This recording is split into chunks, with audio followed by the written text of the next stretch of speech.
I'd like to call John Paul Gallus of Boy Scout Troop 817 is going to lead us in the Pledge of Allegiance. Allegiance to the flag of the United States of America and to the republic for which it stands, one nation, under God, indivisible, with liberty and justice for all. Thank you, John Thank Paul. Call the roll, please. Mr. Blair? Yes. Mr. Hart? Yes. Mr. Ori? Here. Vice Mayor Phelps? Here. Mr. Ping? Here. Mayor Bailey? Here. Mr. Bateman? Here. Welcome, everyone. With us tonight, we have our Director of Finance, Mark Medler, Assistant City Manager, Corey Wright, Clerk of Council, Misty Clark, City Manager, Dave Kennedy, City Solicitor, Joe Braun, Police Chief, Michael Gabrielson, and former council members, Pat Mays and Todd Osborne, and soon-to-be council member-elect, Brian Goodyear. So, welcome, everyone. First is open forum, Mr. Bill Lake.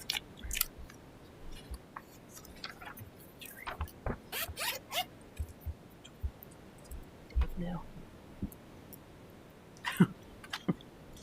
Because I said. I've never done this before. Bill Lake, 308 North Wall Street. I'm here regarding the Simpson Ridge Trail. It's located directly across from Kiwanis Park in the nature preserve, and that trail follows up to Phillips Park. I have limited time, so my main concern is the portion of the trail that starts there at the bridge at Kiwanis Park and leads up past to behind MacArthur Apartments. And the things that are going on back there and that are not being addressed. There's a lot of action going on back there with people hanging out on that old washed out bridge, drinking, doing drugs, things of that nature. Nobody in our neighborhood feels comfortable walking back there. We won't send our kids back there. We live in Loveland, and we don't even feel safe letting our kids walk from that area up to Phillips Park, which is pretty ridiculous in my opinion. I guess kind of what we'd like is the bridge maybe removed from there and possibly the trail being realigned or something, and then some markings letting people know that it's actually a trail and a nature preserve there to get actual, more action going on there. So maybe these people will feel less inclined to act like it's like the Lord of the Flies back there and they can do whatever they want, because that's what it's like right now. That's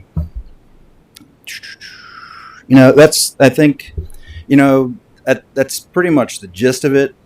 I feel like there's from what I understand, there's a small pushback, and we have a whole neighborhood that would like something done back there. I'm not saying pave it or put bathrooms back there or something, anything like that, but just make it acknowledged so people know it's there and it gets used, and we'll feel better about, going back there.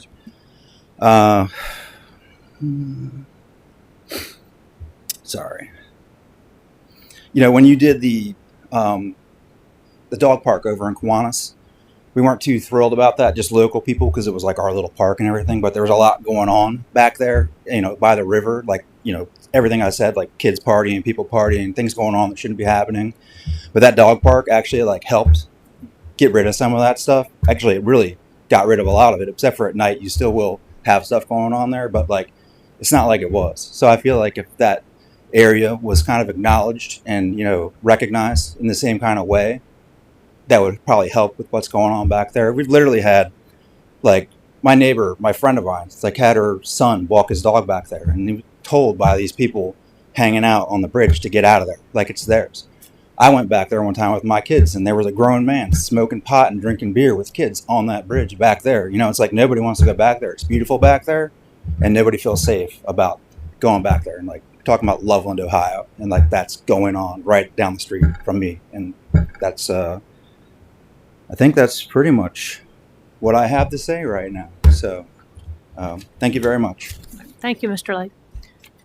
And we'll certainly look into that. This is our parks are a gem of the city, and we should all feel safe to be able to enjoy them without worrying about those type of things. Yes, Mr. Ori. Mr. Lake, what time of day and during the week are you seeing most of the activity? I didn't find it on the weekends.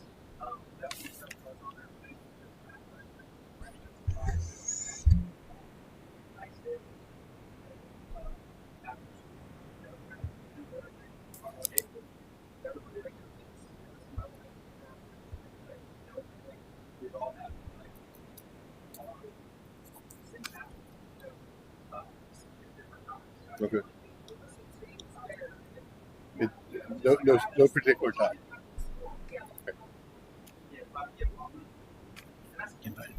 What?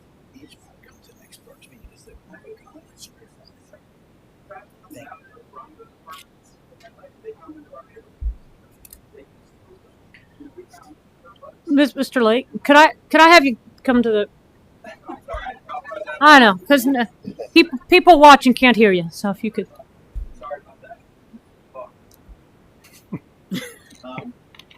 Yeah, like we've had people like they come from back, they come from in the woods, and then they follow the trail. They come out down by the bridge, and like things get stolen, and it's coming from there. We were looking for my friend Amanda's cat one time, and we went back through there, and like, well, I guess we're walking through the woods.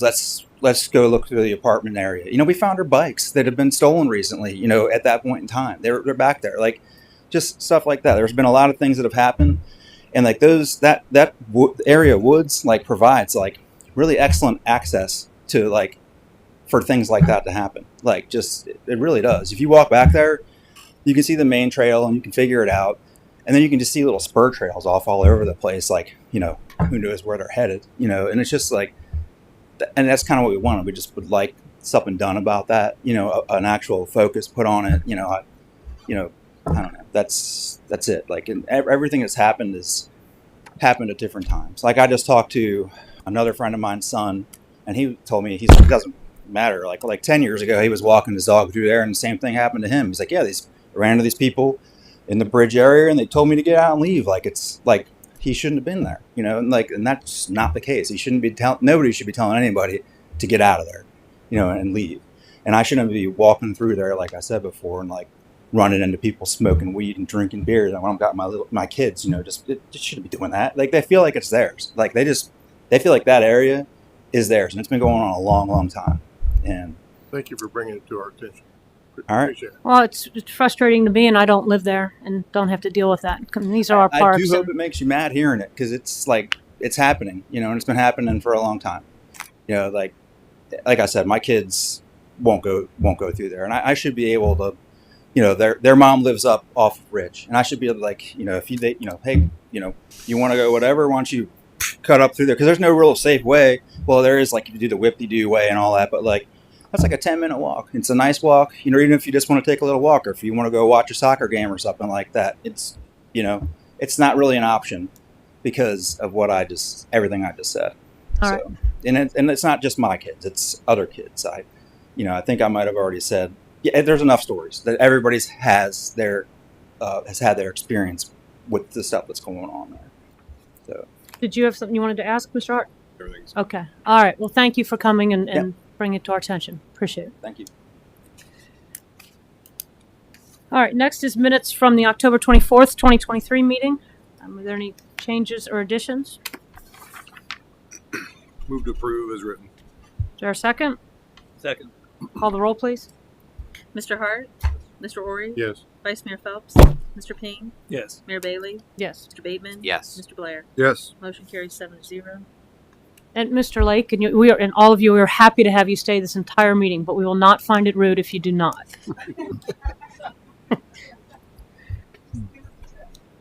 I understand. All right. Did we call the roll? Yes. Oh, good. Okay. Mr. Wright.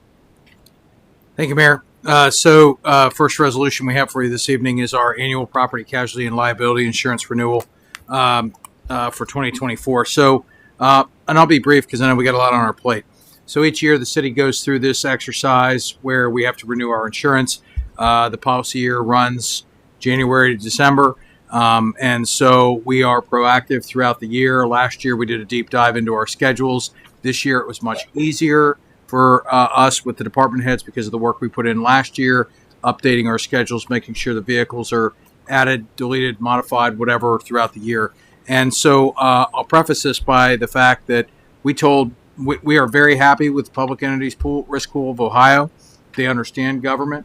There are a lot of nuances in their policies that other programs or a traditional private insurer may not offer, having lived through that specifically in a prior lifetime. And I think that they do a great job. That said, we tell PEP we're shopping every year. So they provide us with the most competitive rate proposal. So with that, looking at our coverages are generally good. It's about $1,500 per $1 million of additional coverage. We've really looked at that, I think, based on our exposures and our claims. Those are good. Influencing this year's premium increase is really general liabilities trended up almost 9%. Automobile liability and damage are both up. Those are due to inflationary trends in both the labor and supply, parts markets. Excess liability is a little higher, but our scheduled property is significantly higher, and that has impacted the bulk of our premium increase this year. And I would note that the city has added several capital assets that are of considerable value, specifically the improvements to the Public Works campus this year that came online, and a more than $270,000 piece of equipment, specifically the mini excavator, which if you haven't seen it, you probably all have seen it. That is an impressive piece of equipment. And, that coupled with, increased replacement costs for ambulances, fire trucks, all of those things, that tends to drive the policy price up just a tad. So with that, we are bringing a proposal of $121,975 for the policy year 2024. Now, I would note last year, PEP did offer a loyalty credit to the city to retain membership. That was almost $4,000. They haven't announced it yet. I haven't heard from our rep whether they're going to do that this year or not. I know the insurance market's very tight in that due to increased exposures and just all over and generally. But if they do offset, we would get, a modest reduction in that, to be determined. The other thing I would note that if City Council elected to say, no, we don't really like that, we can go shop. We do have excess liability for 3 claims that we have, and those have open reserve expenditures exceeding $95,000. So that's an additional financial consideration that would negatively impact the city if we were to go another route. So with that, the recommendation this evening is to approve the requested legislation and authorize the city manager to execute the proposal for it's $121,975 is the number. That's a typo, and I apologize for that. So, and it's per Exhibit A, and that is correct in the legislation. So. All right, thank you. Any comments or questions? Mr. Blair? Thank you, Mayor. Mr. Wright, who does the review? The review? You guys do it, or do you have an outside consultant that you work with, the insurance guy, or what? The review for the policy review?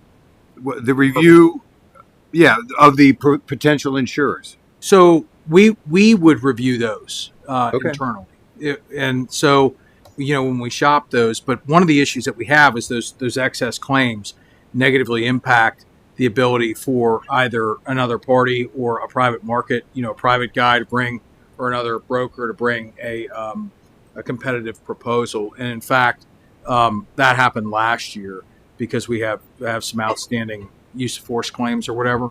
Those is that what the $95,000 is? Most of them. Yeah, they're use of force claims. Yeah. Okay, that answers my second question. I noticed that the scheduled property increase is more than twice anything else, and it talks about, and the scheduled property does that include real estate assets? Yeah, it includes buildings, assets, water tanks, park buildings, this building, the safety center, the new Public Works campus, all of those things. And so last year they did what's called CBIZ. I don't know what that acronym stands for off the top of my head, but it's basically a market evaluation report they do every 3 years. And then each year thereafter, that set sort of the new base for those values. And so you saw those values be adequately captured in that. And then they did a 10%, there's a 10% inflationary bump this year across the board, plus the new physical assets that came along. I understand that. And this may be a side question to Mr. Medler. Do we take into account on a financial basis depreciation? So not in our operating budget. Those go into our fiscal reports that we have, like the ACFR and things like that. I mean, if we're buying trucks and tractors and excavators, we pay several $100,000 for all that stuff, but it's immediately going down in value. Am I correct? Right. As soon as you drive something off the lot, Yeah. like half. So 10% inflationary seems like a lot. Okay. I'm just making an observation. To your point, but you're also in insuring against catastrophic loss. And so when you insure an asset like City Hall or the Public Works building, that building, that building actually, real estate should appreciate, even though it's suffering wear and tear. But at the same time, it gets progressively more expensive to replace from here on out. So part of this 10% inflation is for replacement cost of replacement costs of the buildings and contents. and that's insured. Yeah. Replacement cost. You get so they spec a value of the building. Okay. So they spec the value of the building. They say it will cost you X to replace a metal steel building with, industrial finishes or whatever. Or it will cost you, for example, $450 per square foot to rebuild a fire station from scratch. And then you're going to insure contents in that as well. So those costs continue to go up, as we've seen. So 3 years ago, it was $290 a square foot to build a fire station. It's almost $500 now. Okay. So that is, the environment that we're in the inflationary trend. Which other outside insurance companies did you look at? So we've looked at I have a contact at Highland with the Ohio plan. I actually have a prior experience with Ohio plan. They're very competitive. They could not, I don't think they would get anything close to what this proposal is. Okay. Thank you. And I also can speak to the foray in private market. I would not encourage the city to go to a private for traditional property casualty and liability insurance, primarily because you want an entity that's familiar with public risk. Yeah, I understand. Primarily when you get to insuring very expensive EMS units such as ambulances and fire trucks. So, thank you. Any other questions, comments? And again, I would point out, I did have a typo in the memo. It's $121,975. I apologize. Just a question. What was it then the last time we renewed? So you had a premium reduction last year with the loyalty credit. It was about $106,000 off the top of my head, but that was after the credit offset. So it was around $110,000. So you had about, a 11.5 to 12% increase across the board, and the bulk of that is attributable to the property valuations. All right, go ahead and read the resolution, please. Resolution authorizing the city manager to enter into an agreement with the Public Entities Risk Pool of Ohio for property, casualty, and liability insurance for calendar year 2024. Any comment on the resolution? Call the roll, please. Mr. Ori? Yes. Vice Mayor Phelps? Yes. Mr. Ping? Yes. Mayor Bailey? Yes. Mr. Bateman? Yes. Mr. Blair? Yes. Mr. Hart? Yes. Resolution 106 is adopted by a vote of 7-0. Mr. Medler? Thank you, Mayor. Every 2 years, Ohio Revised Code requires us to identify any depository institutions that we might currently have money with or that we could in the future. So we provide a list of some banks that we do and some other area ones that if later down the road we decide to have accounts with, we can do that. Strictly a housekeeping thing that's required by Ohio Revised Code. There's no money transactions involved in this whatsoever. All right. Any comments or questions? Just Mr. Blair? why do we have to identify them? The Ohio Revised Code says What is it about the revised code? It's so that the public knows where our funds are. Well, we have an obligation to inform the public where our funds are anyway. Well, but this codified that, and that's why we have to every 2 years redesignate so the public knows where the dollars that they're providing are being kept. Even though there are maybe a number of these institutions on this list where we have no money. That's correct. Okay. right, and when we do our quarterly reports, I do include a bank report that shows the institutions that we physically do have. So we're constantly open to the public with where we have our money. Yeah. All right. Any other comments or questions? Read the resolution, please. Resolution designating eligible depositories for the funds of the City of Loveland for a 2-year period. Any comment on the resolution? Call the roll, please. Vice Mayor Phelps? Yes. Mr. Ping? Yes. Mayor Bailey? Yes. Mr. Bateman? Yes. Mr. Blair? Yes. Mr. Hart? Yes. Mr. Ori? Yes. Resolution 107 is adopted by a vote of 7 to 0. Mr. Medler. Thank you, Mayor. We currently have a 3-year agreement with Donald J. Schondhart and Associates to help us with our financial reports. That includes our annual financial report and our basic financial statements that we are required by law to send to the state. They've been very helpful to me since I've been here, and they constantly doing research, and I just get calls every now and again from them saying, hey, you know, they're requiring this requirement now, and hey, we need to do this reporting now. They're really up to date on the laws, and they've been really helpful with keeping our reports in line. So this is a renewal for another 3 years. Our amount had been the same at $18,500 since 2017. This is the first time they've actually come with an increased request, and with the additional laws and reportings, feeling that this is appropriate. So I'm just asking for approval for another 3-year agreement with this organization. All right. Any comments or questions? Mr. Hart?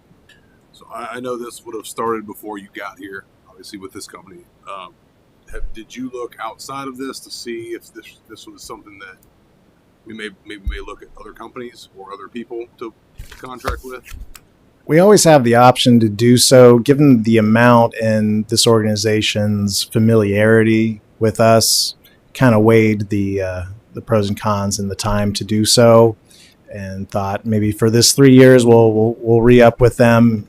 If they have a massive increase next time, or if we're just not as satisfied as we've been the last few years, we can definitely, or if we get directive from the board, we can definitely throw that out there. But And then, is it typical for cities to contract with this type of service?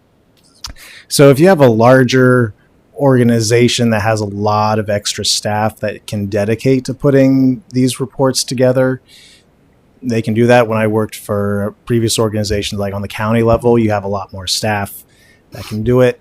But for an organization our size, this is pretty typical. Mr. Blair? Anecdotally, in my interactions with the Finance Commission, I know that these guys have been really, really, really responsive, because between this one and this one, they're customizing that software all the time and making changes in and out of it, and they have been very responsive to making those changes. Mr. Ori? But just seeing that the city has been awarded almost every award out there for financial reporting, I say that we stick with who we award with. Any other comments or questions? Read the resolution, please. Resolution authorizing the city manager to enter into a contract with Donald J. Schondhart and Associates. Comment on the resolution. Call the roll, please. Mr. Ping? Yes. Mayor Bailey? Yes. Mayor Bailey? Yes. Sorry. Mr. Bateman? Yes. Mr. Blair? Yes. Mr. Hart? Yes. Mr. Ori? Yes. Vice Mayor Phelps? Yes. Resolution 108 is adopted by a vote of 7 to 0. Mr. Medler? Thank you, Mayor. This is our annual software agreement with CMI for providing our financial and fixed asset software. It's over $15,000, so we require council approval. We're just continuing with the software. All right. Any comments or questions? Read the resolution, please. Resolution authorizing payment of annual license, support, and maintenance fees for the city's financial software. Any comment on the resolution? Call the roll, please. Mayor Bailey? Yes. Mr. Bateman? Yes. Mr. Blair? Yes. Mr. Hart? Yes. Mr. Ori? Yes. Vice Mayor Phelps? Yes. Mr. Ping? Yes. Resolution 109 is adopted by a vote of 7 to 0. Mr. Kennedy? So when the city approved the contract for the Harrison Avenue widening project in August of this year, we purposely did not include applying the surface course. There's when you do a road, there's a leveling course, base course, and then a surface course.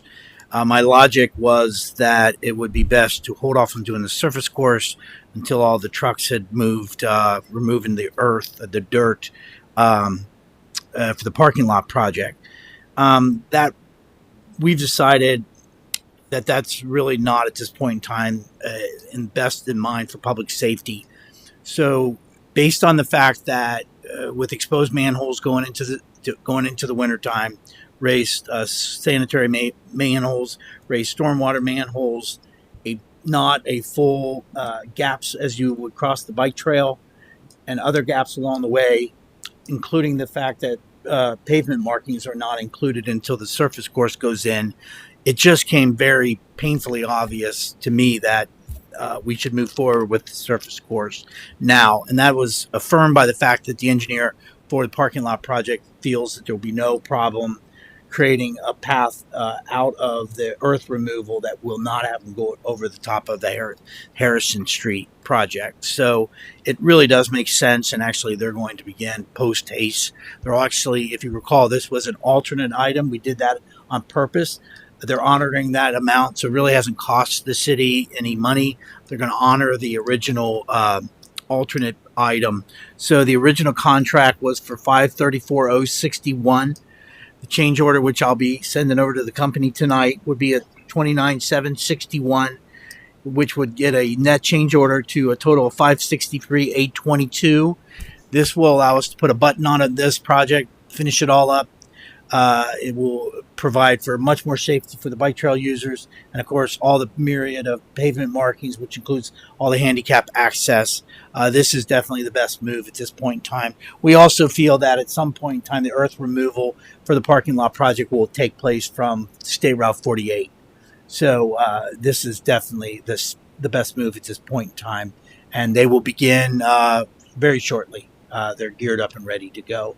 So this is just the way we should go at this point in time. My recommendation. All right. Any comments or questions, Mr. Hart? This isn't actually about this particular project, but I guess insofar as it's just whatever. They have the bats left, so we can move the dirt now. Yes, the bats left in early October. It sounds questionable. We weren't allowed to begin earth removal or tree removal until after October 1. We have, as I said, we've added a couple components that we think needed to be included in the parking lot project to make it better. You might say, well, you pivoted from a parking garage to a parking lot. That's pretty easy. Just throw down the pavement. It's not, because there's lighting, there's conduit, there's stormwater. It's a very detailed. Just spoke to Randy Merrill from McGill Smith. We hope that will be out for bid here shortly. But again, just like Harrison, I'm trying to be realistic about how we're doing the alternate items. But yeah, we can move forward with the tree removal. We've gotten full archaeological clearance, and we've had clearance for there's no wetlands. All of those reports have been funded to the people that are funding the project agent wise. But yes, trees. Thank you very much. It was a long way to get there. Vice Mayor? I'm just wondering how does this affect? Was there any adverse effect on the 2023 budget? No. Actually, we had some underrun in 13, 16, 5600 that we're taking this out of. It actually behooves us because, in a way, since we were going to use the annual road program to be the top coat, we're going to actually get more for our bucks for the annual road program. That was totally justifiable because this road would have been paved years ago if it wasn't. But 13, 16, 5600, we have some underrun money. That's general fund. That's a perfect use for this funding. So actually, we'll be able to get $29,761 more out of the road program. All right. Any other questions or comments? Read the resolution, please. Resolution authorizing the city manager to execute a change order with Ford Development for the Harrison Avenue widening project. Comment on the resolution. Call the roll. Mr. Bateman? Yes. Mr. Blair? Yes. Mr. Hart? Yes. Mr. Ori? Yes. Vice Mayor Phelps? Yes. Mr. Ping? Yes. Mayor Bailey? Yes. Resolution 110 is adopted by a vote of 7-0. Mr. Kennedy? So, as you all recall, back in the October of 2022, Governor DeWine announced one of the largest pot of funding sources designated for a specific area of Ohio that I know in my 39 years of public service I've never seen, and that was $500 million earmarked for the 32 counties within the Appalachian region, which Claremont County is included in. And this was, if you recall, one of the reasons we shifted to a parking lot rather than a parking garage. So at the time that funding was announced, the city was sort of chomping at the bit to begin doing the streetscape portion of our downtown finish up Nisbet Park. And we, along with all of the communities within the 32 counties, were said, sort of cool your jets. You need to go through the planning process. And they actually did. Through this is programs being administered by the Governor's Office of Appalachia. We did. We followed the process. The city was part of a pot of funding of around $250,000 in planning money. We selected Choice One Engineer largely due to their familiarity of the city's downtown, and we are approaching the application to begin submission. Part of what Nick was, we would call him Nick, who's our guy with Choice One. A big part of what he did throughout the process working for the city was pairing us up. If you take 32 counties, add at least 10 communities, but this isn't just communities, this is other nonprofits and other organizations. So it's easy to say 32 times maybe 20 organizations within each county, all submitting on December 6th applications to the Governor's Office of Appalachia. It would be bedlam. It would be years before projects were going out. So what they basically said for the governor's office was, we want 5 lead agents. And then all you Lovelands and Georgetowns and all you other communities, start pairing up with a lead agency. So the lead agency and then partners. Part of what Nick did was to size up what was the best opportunity for the city, and what he felt was, and we agreed was, Ross County and Chillicothe have agreed to be a lead agent. Why wouldn't the city, Loveland, be a lead agent? We would need 3 more Corys, 2 more Cindys. We would be administering every project within roughly $150 million. It's obviously best that the city be a partner. So we will be going with Ross County and Chillicothe. We have been tentatively earmarked $6 million for the downtown district. We are going to work hard to make sure that we get all $6 million. Since we won't be using any of that funding towards the parking lot, I would hope that it would be roughly around $5 to $5.25 million towards implementing our streetscape plan, and another $750,000 to allow us to fully complete Nisbet Park. So I hate Mr. Catchword, but while we're looking at a transformational project up on Loveland Madeira Road, we may very well be a part of another one downtown. So with that in mind, we need to work moving forward. The application will be submitted by December 6th, but moving forward, they're asking all of the partners to do an MOU with the lead agency. So for us, we're basically saying we're in. We're tagging along. We'll follow all the rules. We understand the role of the Ross County, Chillicothe. We understand our role. We understand that if Ross County as a lead doesn't get a penny, we get bumped. The whole project goes to nothing. I will add that we had other lead agencies asked for the city to be a partner with them. We have a very good project. We bring a lot to a lead agency because of the downtown, because there's other projects that are going on that we will leverage. We also have the largest bike trail in the state of Ohio, going right through the middle of town. So Councilmember Blair was very astute in pointing out there's a very not very favorable item on here that basically says we can also get bumped at any time. A lead agency can certainly say to, Loveland, you're bringing us down. I really highly doubt that that's going to happen. And one of the lead agencies, according to that conversation, is already bailed anyway. Yeah, one of the leads that we were actually looking at. Yes. So we're with a good group. We bring a lot to the table. We feel pretty much that this project will go forward. With that in mind, this is a standard MOU. Joe's looked through it. There's really not much room for change on this. The key, it's just that we all know our role. Originally, since it has no financial impact, we're actually thinking we could just sign it, but Joe and I agreed it was best to bring this forward. This is due quickly, so it was best to bring it now rather than wait to the next meeting. I really and truly think that if this money comes in line with other funding that we already have coming, other funding we've already submitted for projects in the downtown district, we could be looking at well over $7 million invested in the downtown district beginning in 2025. And this is, again, and what is front and center in this application is that the city, over the course of 3 years, completed 4 major plans, and every one of those are being implemented. And this particular plan would implement parts of the Nisbet Park master plan would implement parts of the downtown streetscape plan and the downtown plan.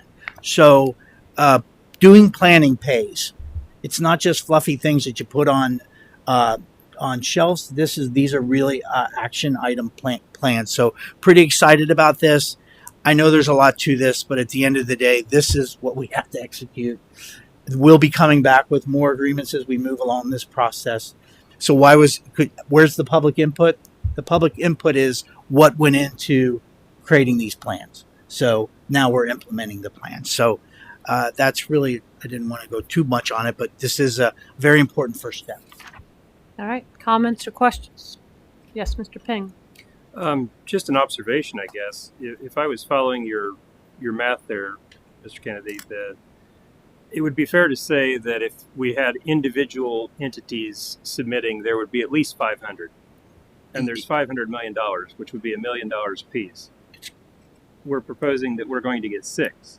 So I guess my point is we're getting a good-sized chunk for a tiny little corner of Claremont County, which is possibly, yes.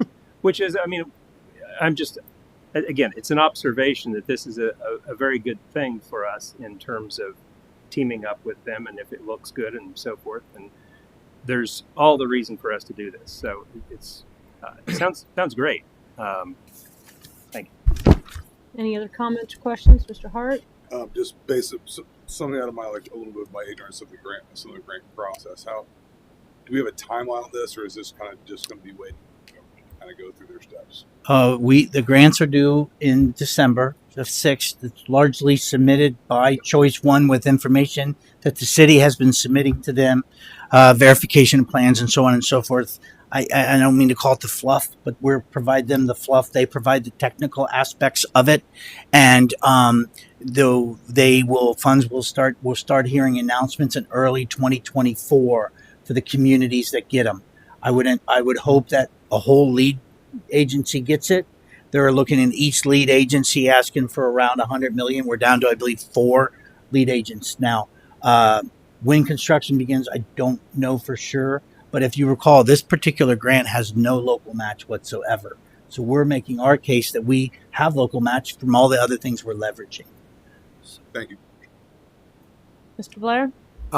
Aside from the sketchiness of this possible termination agreement, this seems like a good way to handle, as Mr. Ping pointed out, what would be a deluge of submissions to the state. One of the things I learned in my discussions with Mr. Kennedy today is that I never knew that Claremont County is the gateway to the Appalachians. You like that? It is. Mr. Bateman? I just have a couple of questions because I am interested in this sort of bundling of applicants. I think it's a unique approach to dispersing this $500 million. So, a couple of questions. It looks like in this agreement that there's these entities: Buckeye Hills, Hocking Valley Regional Development District, and Ohio Valley Regional Development Commission. Were their roles in helping to matchmake in some respect? They're basically a support role because Ross County and Chillicothe fall in there. If we were a lead agent, for example, we would be listing that this project is supported by the Ohio, Kentucky, Indiana, OVRDC, the Claremont County Port. If we were in Ross and Chillicothe, you would probably find out that Buckeye Hills is sort of their MPO. They call that Metropolitan Planning Organization, I believe. So that's just pointing out that who is going to be the supporter of the project. At the end of the day, it's Ross County lead, all of the different partners, which we don't even know yet who's all involved. And what it's just saying that they're going to be supported potentially through staffing from the Buckeye Hills. Every one of those lead agencies probably has another one. City of Portsmouth, I know, is a big player in this project. So Portsmouth is in Scioto County, I believe. Let's just say if Scioto County is not a lead agency, their MOU probably has that Scioto County is going to be there as a support agent. Okay, so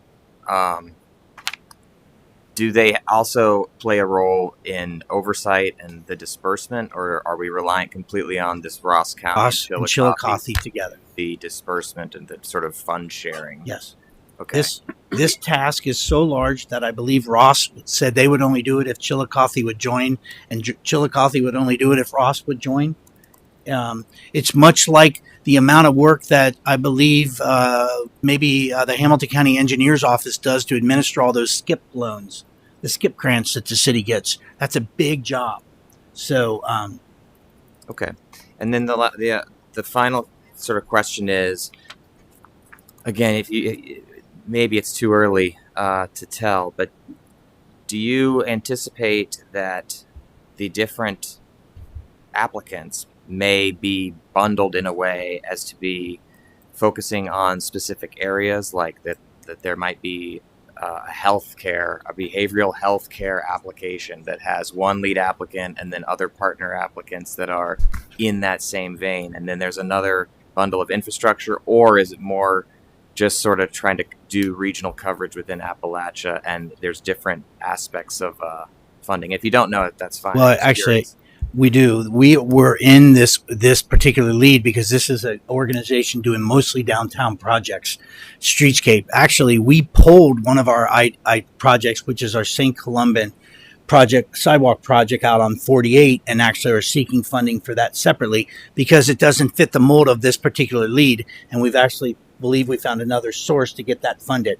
So Orca, a particular group that reached out to the city, largely liked the trail aspect of it. That even when the 48 sidewalks was a part of it, it was a very, very small component. When you start doing streetscape projects like that to the level that this city will be doing in the downtown district, all the while juggling when metropolitan sewer districts coming through, it's a monumental task. So, but yes, we are in this. They wanted us in it because we're a downtown project, and this is a lead agent with partners that are largely doing downtown projects. So within the Yes. bundle is mainly downtown infrastructure. Yes. Okay, that stands to reason that we, like you said, Yes. it's a reason why we're probably desirable to be in that group, to help make us a small but vibrant and beautiful corner of Claremont County.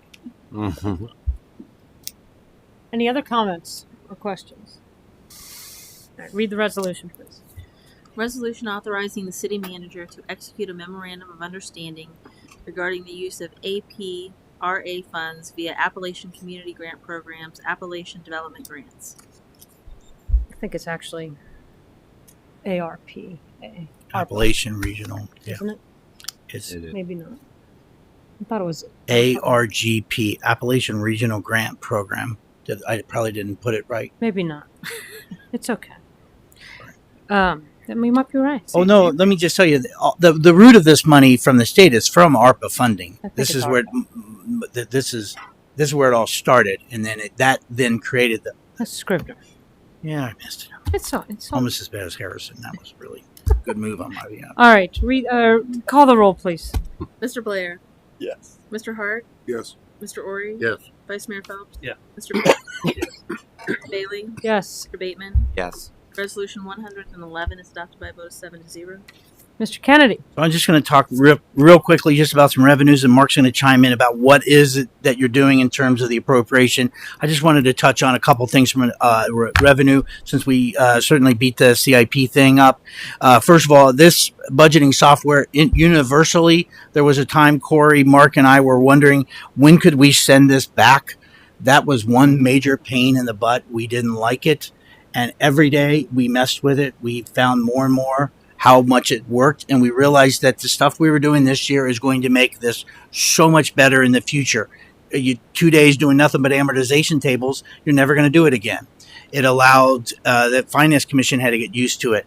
But one of the keys that was pretty darn clear, this is taking budgeting transparency to a whole new level. And I would encourage people, we made it live this morning. Go to the finance director's page, go to the bottom, you'll see drafts 2024 ICIP, and just run around with it. It's pretty interesting, and it is a living document throughout the year. It's a major advancement in how this city does budgeting, which was, as Councilmember Ori pointed out, this is pretty award-winning. I just wanted to touch on a couple revenue items before Joe Mark takes off.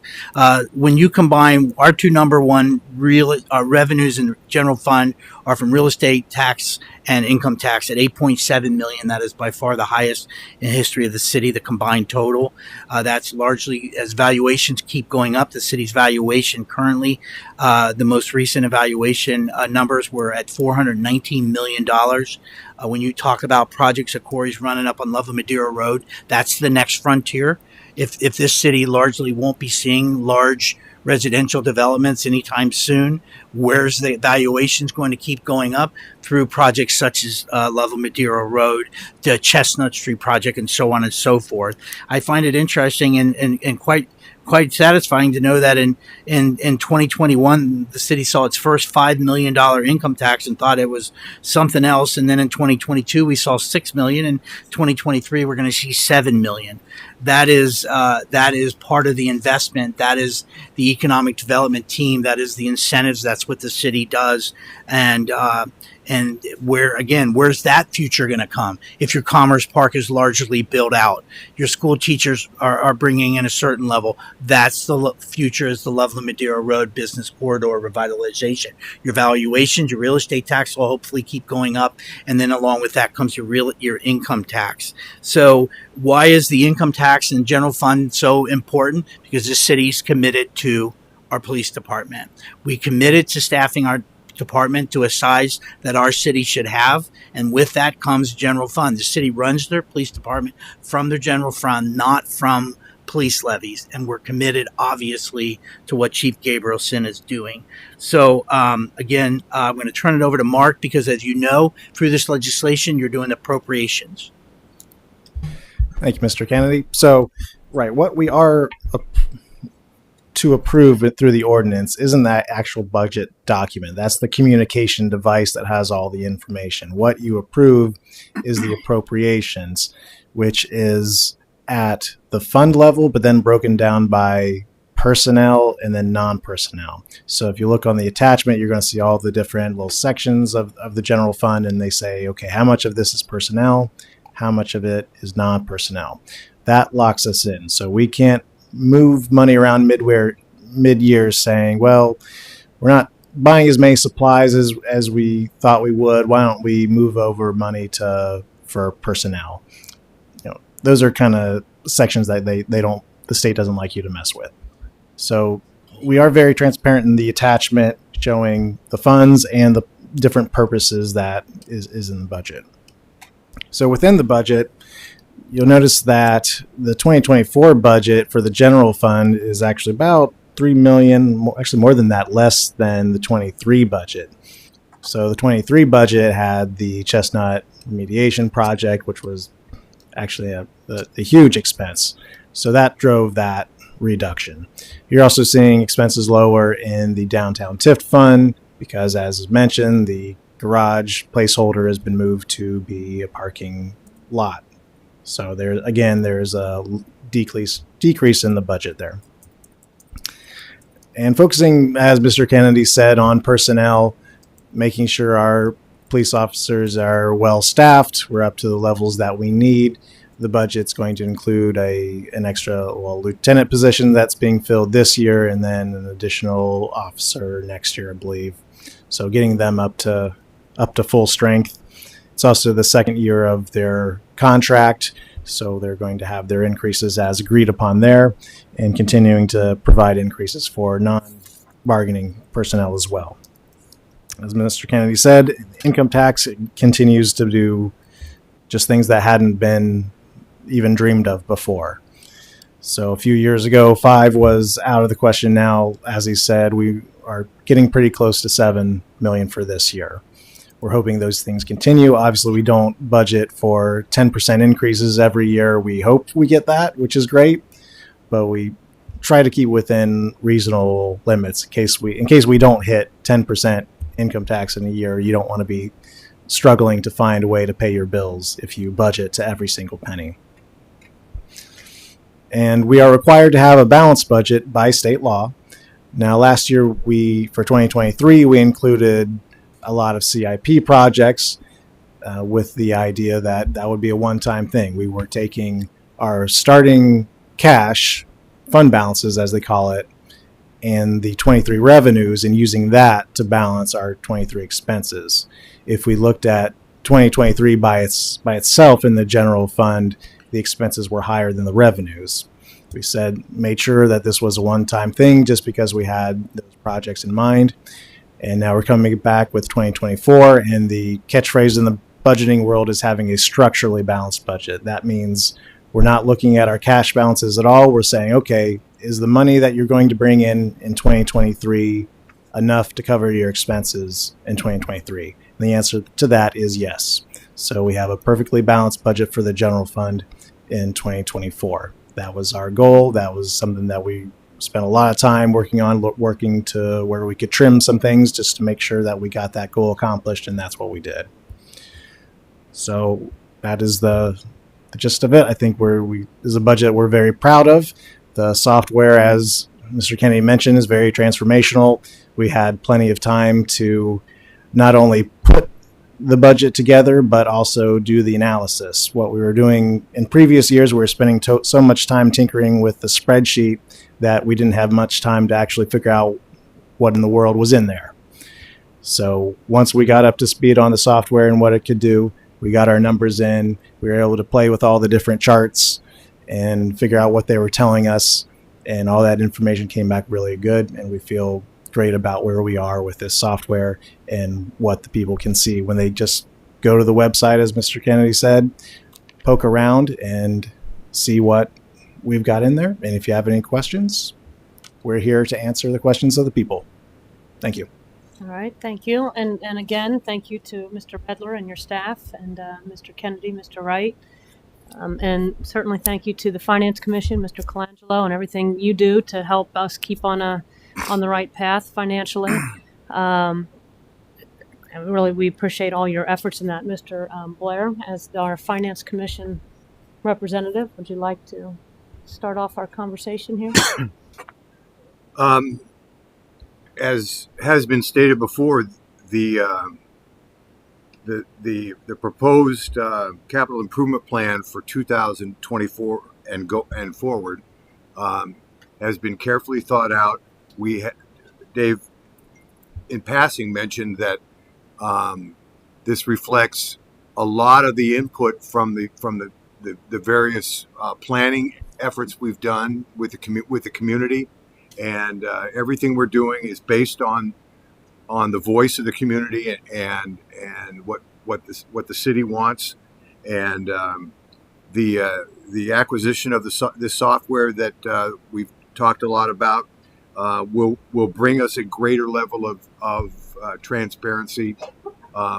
We have wizards and experts like Mr. Colangelo on the Finance Commission to help keep track of all of it, and I can say without reservation that this is a solid budget. It's a solid capital improvement plan. The books are in great shape, and I think we should vote for it. Any other comments or questions? All right. This is a first reading only. Go ahead and read the ordinance. Ordinance to make appropriations for current expenses and other expenditures in the City of Loveland, State of Ohio, during the fiscal year ending December 31st, 2024. Thank you. Mr. Kennedy? So I've been back and forth on the Chestnut Street property, the Chestnut Street Church at 225. At this point, I'd like to move forward with setting a public hearing for November 28th and conducting a first reading on an ordinance that would allow the 225 Chestnut Street to be transferred to the CIC.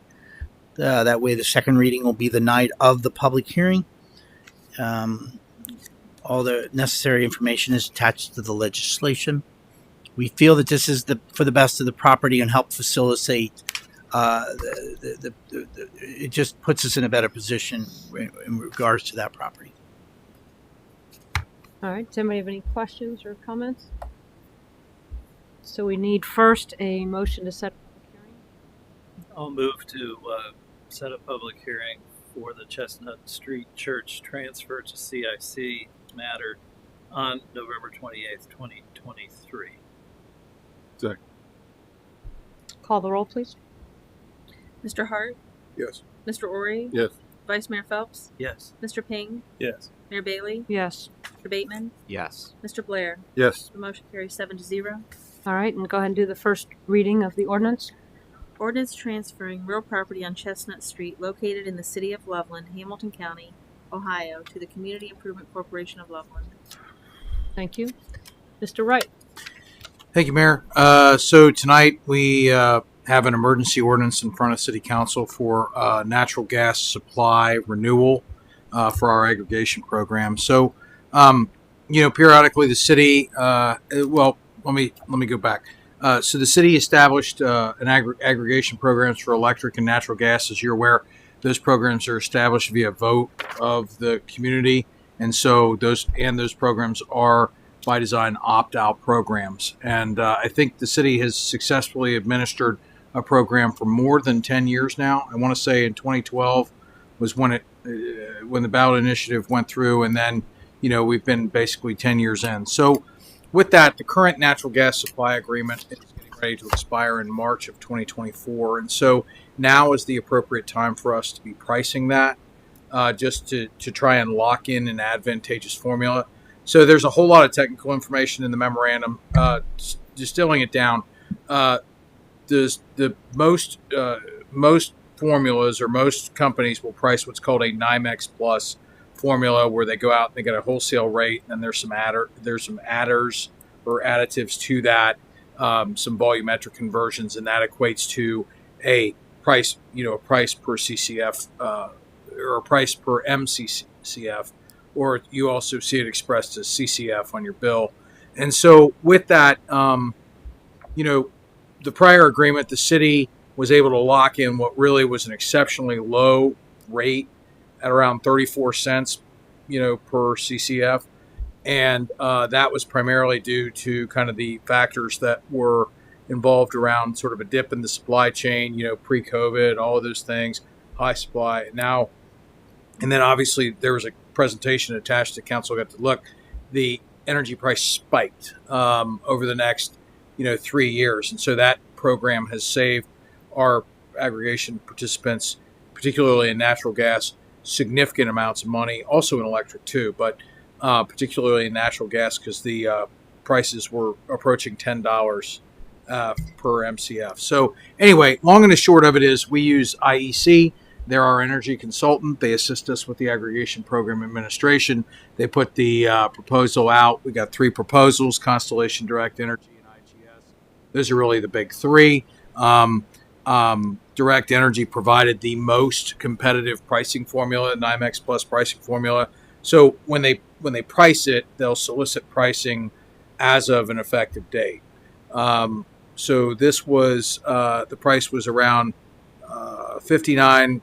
I'll read this: 0.5950 per, so a little over 59 cents per CCF as of October 18, 2023, based on that NYMEX Plus formula. I actually got some correspondence from the aggregation consultant today. Their current pricing now is around 0.592, I believe, so it's right in that ballpark. So, and they believe that once we price this based on current market trends, that the rate's going to be in that 5.8 to 5.9, 58 to 59 cents per CCF range. So that's more than what we have now, but it's a 2-year term. It's price stability for an additional 2 years. It's competitive. The other thing that our program offers that I would point out is there's no termination fees. So if people want to try and beat the market, they're free to beat the market. They can come and go as they please. There's no cost associated with that, which is, that tends to impact where the rates come in, especially when there's no termination fees or anything like that. So with that, what we are doing, why is this an emergency? So the pricing formula is only valid for 30 days. Got this right at the end of, right around the last council meeting. So this would go through November 18th. So we're right at the tail end of that 30-day period. So we'd like to go ahead and authorize and lock in that formula. And then, what we'll do is sort of watch the market and then use that NYMEX Plus formula with Direct Energy to secure what we see as the best price for our consumers. And then the consumers will see aggregation renewal notices go out sort of in the next 3 to 4 months. So, with that, the action required and staff recommends that the council approve the requested legislation via emergency to execute the agreement with Direct Energy for the renewal of our aggregation program, gas aggregation program. All right. Any questions, comments? Yes. So, yes. how does this, if it's passed, affect the homeowner or consumer? It- Is it still the thing that you're in it unless you opt out of it? Yes. How it works? Yes, so you're in it until you opt out, and to be eligible for an aggregation program rate, you either have to be a prior aggregation program participant, which those get rolled over, or with the utility, which is Duke Energy, and you can't be delinquent or in another conflicting supply contract. So if our contract is with Direct Energy and you decided that you wanted to beat the market and do a 3-month variable rate with, say, Constellation or pick somebody, you would not receive a notice. And we get those calls from time to time where people get enrolled or they'll go out to the energy choice and they don't realize what they signed. And so that fixed rate for 3 months switches over to a very high variable rate and they get exposed to, market increases and all of that. And so we help them, transition back over, and there's a process to do that. So when you're in that, you have to terminate your supply contract. Sometimes we'll walk through with them, is it cheaper to just ride this out so you don't pay a termination fee? In some cases, the rate may be so excessive that it's okay to pay the termination fee because you'll save money on the back end. And then with our rate, that rate will be valid through March of 2024 anyway, if you're already an aggregation customer. So really, current customers won't see anything except renewal notices. People with Duke Energy will see, here's your opt-out notice. People who are in supply contracts or delinquent on their utility bills won't receive those notices. But they do periodic refreshes on those too to try and grab new accounts because people are always coming in and moving in and out of the community, or accounts are transitioning. So it's a constant ebb and flow of that. So, Any other comments or questions? All right, go ahead and read the ordinance. Ordinance authorizing all actions necessary to support the continuation of a governmental natural gas aggregation program with opt-out provisions pursuant to Section 4929.26 of the Ohio Revised Code, further directing the city manager to extend the supply agreement with Direct Energy Services to continue a natural gas aggregation program beyond March 31st, 2024, when the current supply agreement ends, and declaring an emergency. Thank you. Any comment on the legislation? Call the roll, please. Mr. Ori, Yes. Vice Mayor Phelps, Yes. Mr. Ping, Yes. Mayor Bailey, Yes. Mr. Bateman, Yes. Mr. Blair, Yes. Mr. Hart. Yes. Ordinance 112 is adopted by a vote of 7-0. Mr. Medler. Thank you, Mayor. Before you are 2 quarterly utility bill assessments for unpaid bills. The first one is for Hamilton County. There are 7 properties. Second is for Claremont County with 1. And as usual, we ask for this to be an emergency. Does anybody have any comments or questions on either of these? Go ahead and read the first one. Ordinance assessing liens for unpaid utility bills on property in Hamilton County owed to the city of Loveland and declaring an emergency. All right, call the roll, please. Vice Mayor Phelps, Yes. Mr. Ping, Yes. Mayor Bailey, Yes. Mr. Bateman, Yes. Mr. Blair, Yes. Mr. Hart, Yes. Mr. Ori. Yes.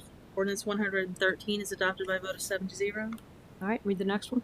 Ordinance assessing liens for unpaid utility bills on property in Claremont County owed to the city of Loveland and declaring an emergency. Call the roll, please.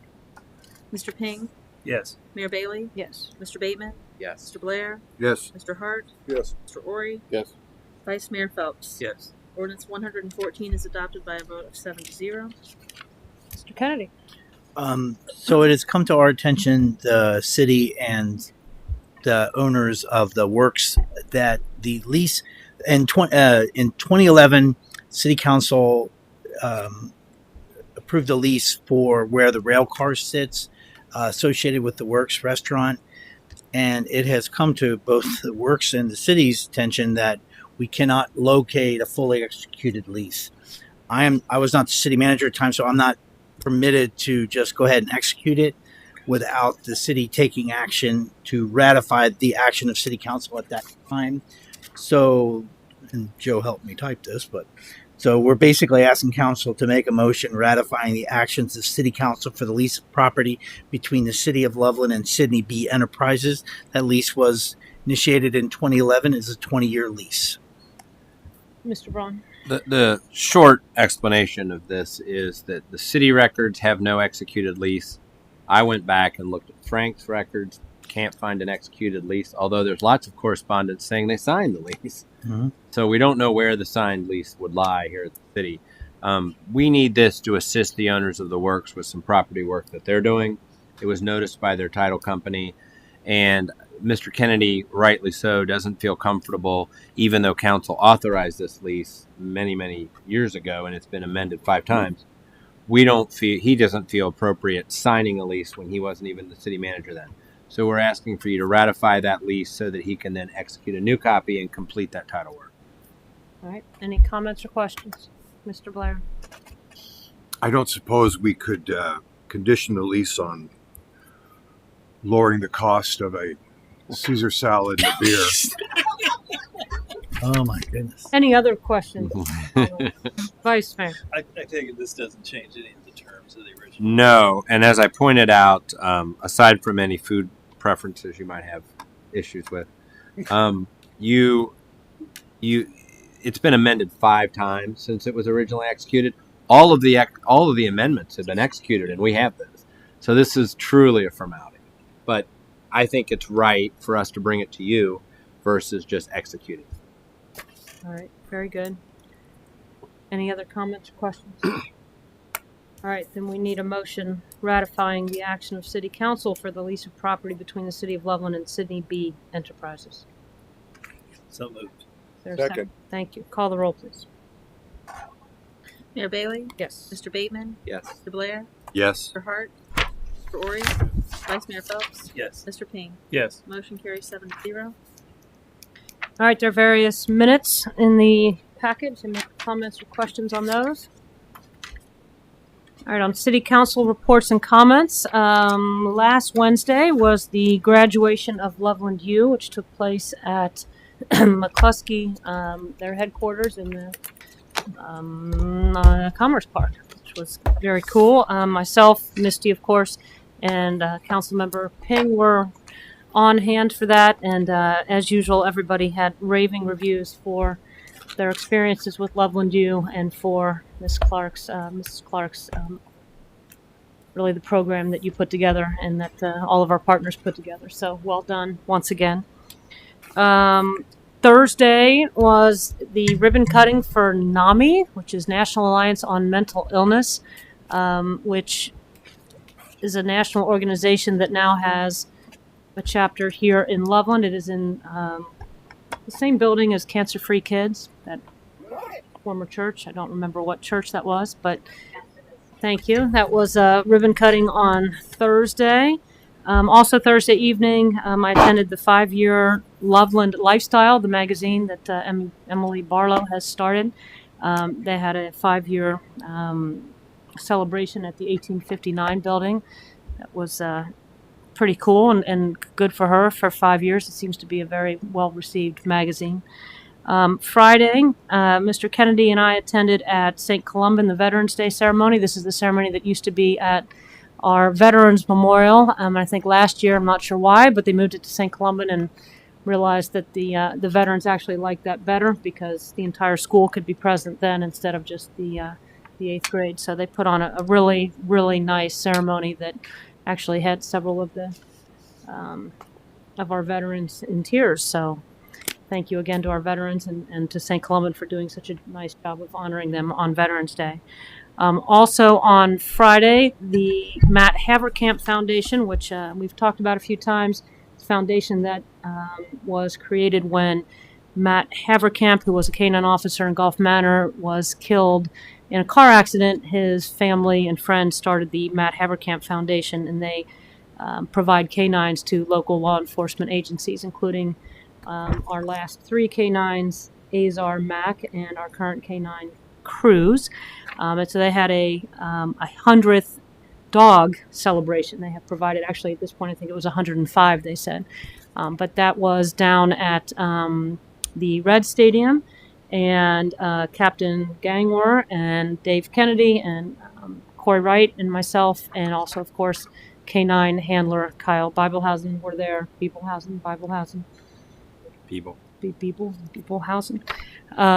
Kyle were there to celebrate that, and that was pretty impressive how many people I thought were at that event. It was unreal. Actually, because the 105 dogs, there's a whole lot of departments throughout this tri-state area that are very grateful to Mount Havercamp Foundation. So that was everything that happened since last time we were together. City offices will be closed Thursday, November 23rd, and Friday, November 24th for Thanksgiving, which is next week somehow. Submissions to name the city's new parking lot are due by Tuesday, November 28th. One entry per person. Must be 12 years or older. Contest is open to City of Loveland residents. More information is available on the website, www.lovelandoh.gov. Anybody else have any? Yes, Mr. Ori. I reported last council meeting that prior councilman, Mr. Bednar, had fallen off his roof. And by the way, he was also a vice mayor for us as well. But I'm happy to report that he is up and walking. He broke his pelvis and 18 bones, and he's coming home next Friday. So, That is good news. Anyone else have any news to report? All right, I believe we have a motion for executive session. If someone would care to make that. Move for executive session under Ohio Revised Code Section 121.22G3 to confer with legal counsel regarding imminent litigation. Is there a second? Second. Call the roll, please. Mr. Bateman? Yes. Mr. Blair? Yep. Mr. Hart? Yes. Mr. Ori? Vice Mayor Phelps? Yes. Mr. Payne? Yes. Mayor Bailey? Yes, and I would invite Mr. Gregory and Mr. Goodyear to please join us.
Mr. Blair? Yep. Mr. Hart? Yes. Mr. Roy? Yes. Vice Mayor Phelps? Yes. Mr. Payne? Yes. Mayor Bailey? Yes. Mr. Bateman? Yes.